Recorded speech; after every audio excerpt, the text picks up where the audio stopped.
Hello folks, it's another Sunday here at Good Games Hobart in Tasmania. John and I are going to be playing basically the same scenario from last week, and it was crossing the bar. We've just set a slightly different table, so rather than having those three bridges all crossing a single river, we've changed it up a little bit. So we've got a little farmstead here set up. A few little extra bits and pieces we put on the table to make it look more attractive. The owner, the farmer's dog. A little lean-to, some wood. If you ever need to know, if you want to know how we've made any of the stuff, if it has been handmade, let me know. So we got the river, some woods, a wooded hill, partly wooded hill, more woods over this side, just some more woods, wooded hill, swamp at the confluence there, and some more woods. So we set the table and then rolled to see who was coming on where. John is coming from over this side with his booty. He's been out foraging and pillaging, and he's trying to cross. He's going to have to cross the river. I am going to be coming in on this side now, similar to what we did last week, but John's changed.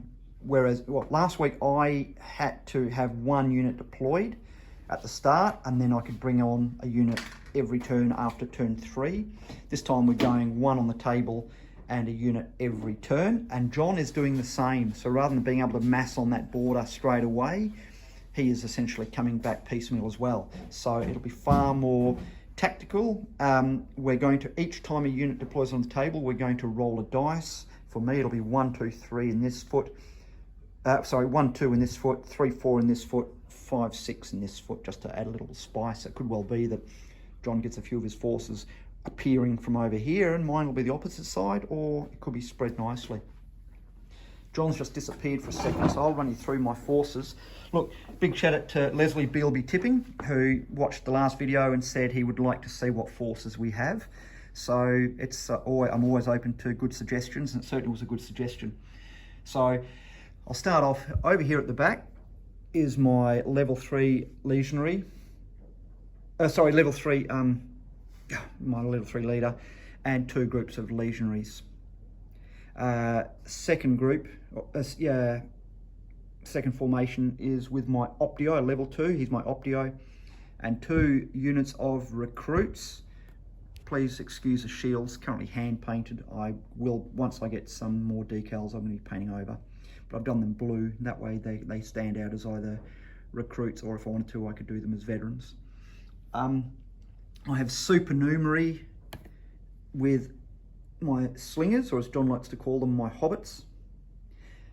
I have level 2, he looks a bit Roman, but I assure you he's standing in as my Iberian leader, level 2 leader, because I don't have a 7th horseman at the moment. There's my Iberian cavalry. My hand-painted shields, I think they came up all right. And here is a supernumerary, level 5, he's my leader 5, I should say, supernumerary, and they are my Numidian skirmishers. Again, hand-painted shields. I think I prefer the look than the decals. In a second, I can hear John coming back, so let's pop over and have a look at John's mighty rabble. Here's our gaming table. Sometimes it's nice to look at how people game. We travel, so I've just changed my containers here now to be slightly easier to manage. There's our little, John's and my dice trays. So I'm going to pause because John's still probably ordering coffee, so I'll come back in a sec and get him to go through them. So this is Mr. John Wadsley with his large Germanic force. All right, John, off you go. Who have you got? Okay, so I've got my level 3 leader there, Arminius, with his oath-sworn warriors and a group of normal warriors there. Then we have this level 2 leader with a group of 10 warriors and the archers, and another level 2 leader with 2 groups of warriors. And then I have a level 1 leader with his cavalry, and I have the cart full of all the booty. Awesome. And that's the one that's going to roll. He's going to activate on the level 3. Level 3. All right, mate. Thank you very much. Well, let's get to it. Once we're started deploying, I'll bring you back and we can have a look how things are going. So this is a video starting at turn 5. The game started a little bit slowly, and in hindsight we probably won't worry about doing it again, where we had 1 leader coming on per turn. We really could have probably just had it where they were all deployed in that first round, because I think we would have ended up with the same result. So my level 3 with his formation is on. I've got my slingers in the woods here. My skirmishers originally deployed up here. They've just taken a movement to get down there. My cavalry are here because John has got one of his main formations, or his main mobs, approaching over the big bridge. So they're going to have a pretty easy movement to get over that one. And John's other group has arrived here, coming over to that narrower bridge, so they're going to be moving a little bit slower to get over that bridge, and he's got his archers. Now his archers do cause me some problems in other games. That hill is wooded, so they are in the wood. So at the moment I have still got another formation of my recruits to come on. John's got another mob. And cavalry. And his cavalry to come on. But because of that random draw, it really means that strategy is thrown out the window until we know where everyone's coming in from. My concern is that I've only got some skirmishers up here, so facing a mob. Time will tell. Let's see how we go. A few more turns in. My slingers managed to get across the bridge, put a little bit of hits. As you can see, 2 points of shock on John's single unit here.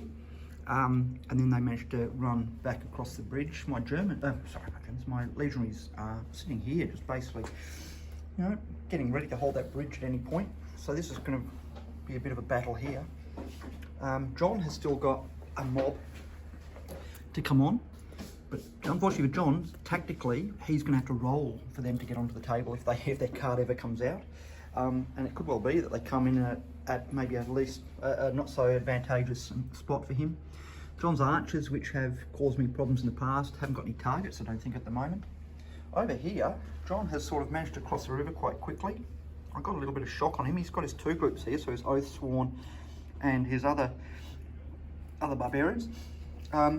My cavalry put a little bit of shock onto them. They've now run out of javelins. My Numidians, who are endless javelins, have been putting a little bit of shock on them too. And also my legionaries are here too, sort of sneaking around the foot of the hill. So could be a bit of a pincer movement on these guys. John's cavalry over here, who are normally another thorn in my side, are moving a little bit slowly. Great battle. We got into the really quickly today as far as the combat. It's looking good for both sides at the moment. Right, finally. John has finally got his last mob onto the table, which is that mob of 2 groups of regular warriors. So they've come in on this table edge, which means the battle is really going to start focusing on this bridge here. So yeah, he's already got 2 across, including his Oathsworn. I've got a little bit of firepower here. Those guys are out, but they can be harassing. Yeah. So this end of the table is just going to be a little bit of a pain in the bum, and it's all going to be happening down here.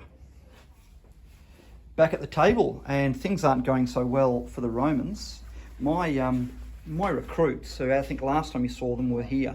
I managed to get them through here, got them into as an unadulterated, that they didn't have any shock, they didn't have any casualties. I had them here lined up, both of them together. Well, actually this supporting group is a little bit further behind.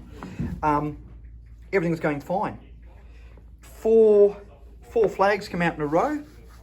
Following that, we rolled, and my troops, being the last to move, were forced to move 2d6 directly towards the enemy. Now, I had got here, luckily I had braced, but my plan was to then throw my peeler to soften them up. And hopefully they would charge. Unfortunately, having that compulsory move from the movement table forced me to enter into the combat. And John had a lot of flags on the table, so he could add 4 extra flags to his on the first one, and they're elite. So I ended up copying it really hard, down to 3, these guys down to 3. So not only do we withdraw back after the battle, they're also forced to move back an inch because they've now got 4 shock over 3 men. So things aren't looking too good for my recruits here. And considering that this table, this side now is facing his other force coming in, it's really going to be hard to shore up this flank. Only time will tell. So they're uncontrolled. Yep. Just 11. had Tempest Fugit come out. John's only got 1 flag, so he was hoping to be able to maybe charge while these guys are reduced below 50%. This front unit here, he's decided against that, and he has managed to roll a big 11 to get his last mob, or his main mob, across the river. So it's looking really tight through here. John managed to take the high ground here. He's taken some hits. It's 1 mob here who he's got facing either direction. My group here, yeah, so they're sort of holding off. I managed to reduce some shock on them. I've brought across my main unit here with my level 3 leader. So it's going to get very ugly very quickly here. Over here, I've just left my slingers to possibly hold off John's single group here. And I'm bringing across my cavalry, who have 1 round of javelins left, to possibly delay them. Everything's going around this hill. It's going to be a bloodbath. And then Unfortunately, it's 4 o'clock, and we're going to now have to start packing up again without a real resolution. We had some really good close combat here. John's Oathsworn were obliterated by my recruits. So my young recruits up against his seasoned veterans actually got 3 kills on them, forced them back. They end up involuntarily into penetrating these guys, so they got an extra 2 points of shock on them as well.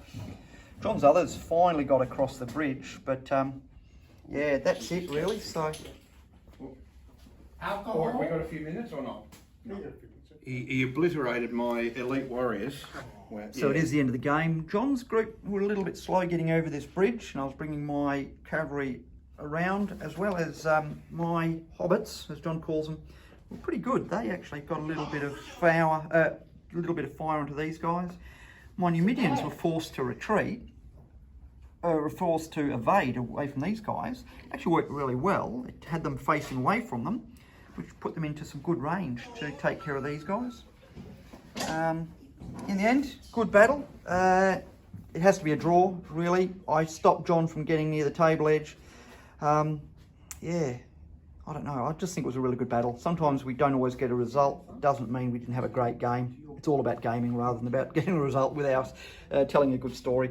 And John's poor little cart got nowhere near the end of the table. So yeah, just a really good game, a good battle. We're starting to use some of the little nuances a little bit better, using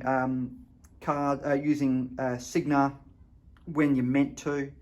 Romans, it really does you need to make sure you're using Signa and your command initiatives properly. Really good. It was a fun game. We may even play it again next week. Thanks for watching.